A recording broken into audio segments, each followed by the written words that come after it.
हर हर महादेव दोस्तों, आज आया हूँ अपने कुछ अनुभव लेकर के जो कोरोना काल में मुझे एज स्वयं सेवक बन कर के जो महसूस हुए थे। एक एक करके बताता हूँ, बड़ा मज़ेदार है।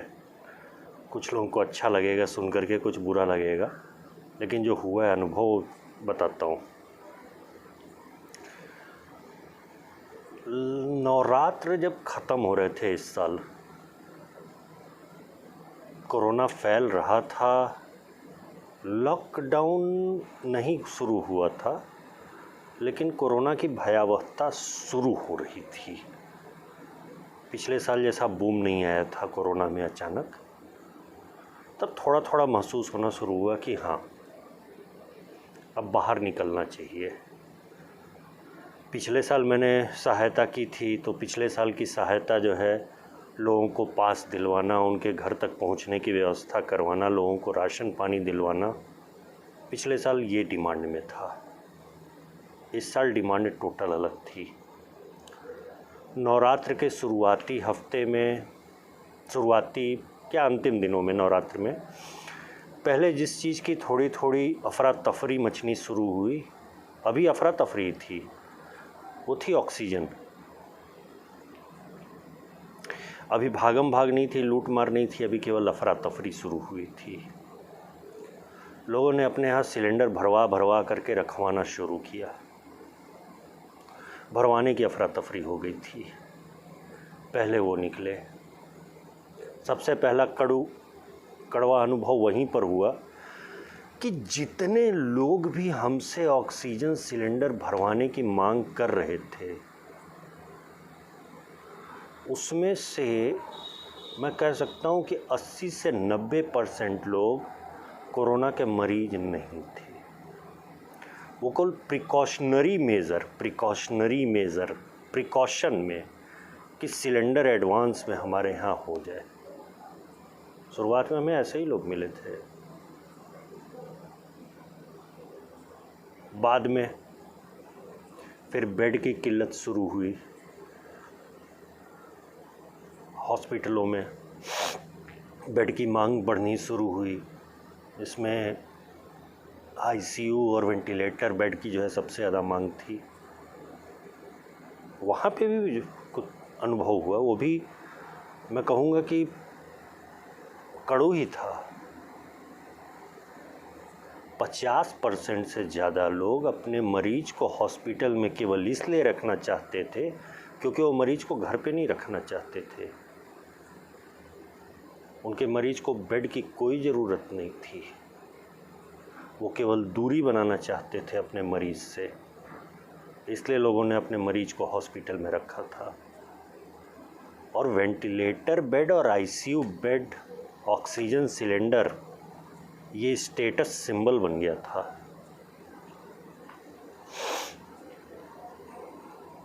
बुरा लगेगा सुन करके, लेकिन मैक्सिमम केसेस में ये स्टेटस सिंबल था। फिर एक नया फितूर आया, रेमडेसिविर इंजेक्शन की किल्लत। हल्ला मच गया, बहुत किल्लत है, बहुत किल्लत है, बहुत किल्लत है। और जबकि किसी भी जेन्युइन मरीज के लिए हम लोग अगर निकले हैं जेन्युइन तरीके से, हमें कभी रेमडेसिविर इंजेक्शन की दिक्कत नहीं हुई। किल्लत किनको थी? जिनको डॉक्टर ने नहीं लिखा है, उनके मामा के बेटे ने, फूफा के बेटे ने, चाचा के बेटे ने, किसी ने बोल दिया है कि रेमडेसिविर लगवाने से ठीक हो जाएंगे। फैक्ट ये है कि उनके पास कोरोना की रिपोर्ट भी नहीं है, कोरोना की जांच भी नहीं करवाए हैं।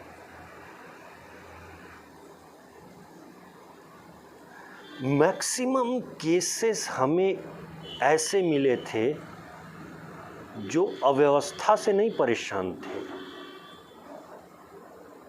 वो परेशान थे हड़बड़ाहट में, अफरा तफरी में।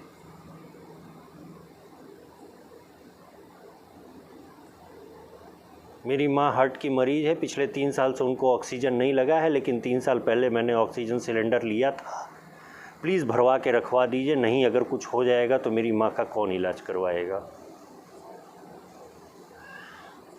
मेरे पिताजी को खांसी आ रही है, बुआ के बेटे ने बोला है कि रेमडेसिविर इंजेक्शन लगवा देने से चीज़ें ठीक हो जाएंगी, प्लीज़ रेमडेसिविर इंजेक्शन की व्यवस्था करवा दीजिए। चाचा को खांसी आ रही है, हमें कोरोना की शंका है, प्लीज़ इनके लिए कोई बेड की व्यवस्था करवाइए। 3 में से किसी केस में कोई कोरोना किसी को नहीं हुआ है, लेकिन नहीं,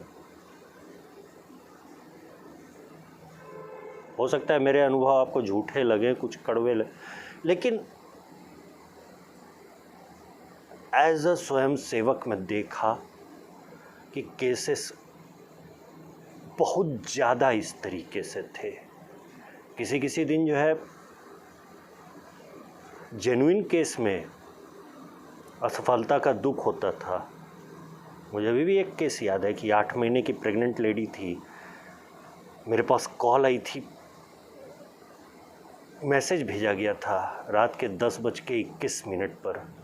मैंने वो मैसेज देखा था लगभग 10:30 बजे, कुल 10 मिनट बाद मैं देखा था लगभग। इमीडिएटली फ़ोन किया, उनको खून की ज़रूरत थी। इमीडिएटली मरीज के अटेंडेंट को फ़ोन किया और सामने वाला बड़ा सभ्यता से बोला कि भाई साहब अब कोई आवश्यकता नहीं है, लेडी ख़त्म हो गई, हम लोग मरीज ख़त्म हो गया, हम लोग उसकी बॉडी को बेड से नीचे उतार रहे हैं। पूरे कोरोना पीरियड में ये सबसे बड़ा झटका था मेरे लिए। लेकिन वहीं पर ऐसे केसेस संख्या बहुत ज़्यादा थी जो कहीं से भी, जिनको मदद की कोई ज़रूरत नहीं है, वो मदद के हकदार भी नहीं है, लेकिन वो मदद लेना चाहते हैं। बहुत सारे केसेस ऐसे दिखे, बेटा घर से बाहर नहीं निकलना चाहता है, क्यों बाहर निकलेंगे, हो सकता है कोरोना हो जाए। उन्होंने कॉल मार दिया है, भाई साहब मेरे कहीं से बेड की व्यवस्था हो जाएगी। कॉल कर रहे हैं तो पीछे से फ़ोन की टीवी चलने की आवाज़ आ रही है, वो घर में बैठे हुए हैं, हम लगे हुए हैं।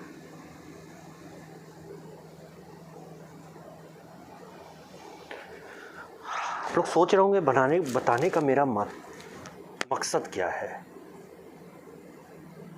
मकसद केवल इतना था कि कितनी भी बड़ी व्यवस्था कर दी जाए, अगर आप घबरा रहे हैं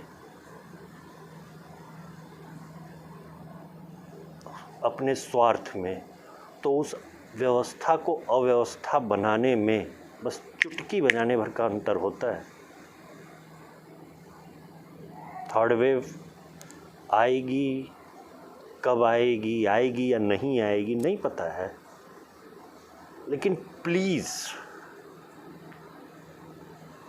से अफरा तफरी में, हड़बड़ाहट में तिल का ताड़ मत बनाइएगा।